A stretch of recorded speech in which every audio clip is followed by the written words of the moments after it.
Nattika എസ്.എൻ. Trust higher secondary സ്കൂളിലെ NSS യൂണിറ്റിന്റെ നേതൃത്വത്തിൽ നിർധനരായ കുടുംബങ്ങൾക്ക് ഓണക്കിറ്റ് വിതരണം നടത്തി. വിവിധ ചലഞ്ചിലൂടെ നേടിയെടുത്ത പണം ഉപയോഗിച്ചാണ് നിർധനരായ വിദ്യാർത്ഥികളുടെ വീട്ടിലും ഓണം എത്തിക്കാൻ കുട്ടികളും പ്രോഗ്രാം ഓഫീസർ ശലഭ ജ്യോതിഷും മുന്നിട്ടിറങ്ങിയത്. പ്രോഗ്രാം ഓഫീസറായ ശലഭ ജ്യോതിഷിന്റെ നേതൃത്വത്തിൽ 125ഓളം കിറ്റുകളാണ് വിദ്യാർത്ഥികൾ ഒരുക്കിയത്. തൊട്ടടുത്ത UP വിഭാഗം സ്കൂളിലെ വിദ്യാർത്ഥികൾക്കും നാട്ടിക ഗുരുമന്ദിരത്തിലേക്കും കുട്ടികൾ കിറ്റുകൾ എത്തിച്ചു കൊടുത്തു. ഓണക്കിറ്റിന്റെ വിതരണ ഉദ്ഘാടനം CC മുകുന്ദൻ MLA നിർവഹിച്ചു.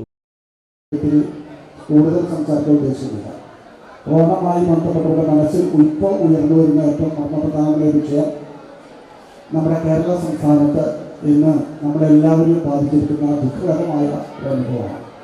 വയനാടുമായി ബന്ധപ്പെട്ട ഒരുപാട് പ്രയാസങ്ങളും ദുഃഖങ്ങളും നമ്മുടെ വിവിധ മേഖലയിൽ വയനാട് പ്രദേശത്തൊക്കെ ദുഃഖകരമായിട്ടുള്ള അവസ്ഥ നിലനിൽക്കുമ്പോൾ തന്നെ നമ്മുടെ സർക്കാർ തന്നെ പ്രഖ്യാപിക്കുകയുണ്ടായി.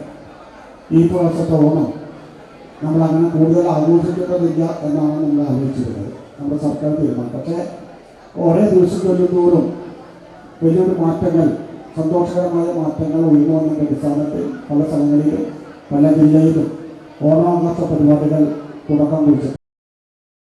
PTA പ്രസിഡന്റ് PSP നസീർ അധ്യക്ഷനായി. Principal Jaya Bini, GSP local manager PK Prasannan, വികസന committee chairman CS Manikandan, senior assistant Raghuraman KR, NSS program officer Shalabha Jyothish, NSS ലീഡർമാരായ ജന ഫാത്തിമ, KU ശ്രീലക്ഷ്മി, റയാൻ, അധ്യാപകരായ EB ഷൈജ, രശ്മി വിജി എന്നിവർ സംസാരിച്ചു.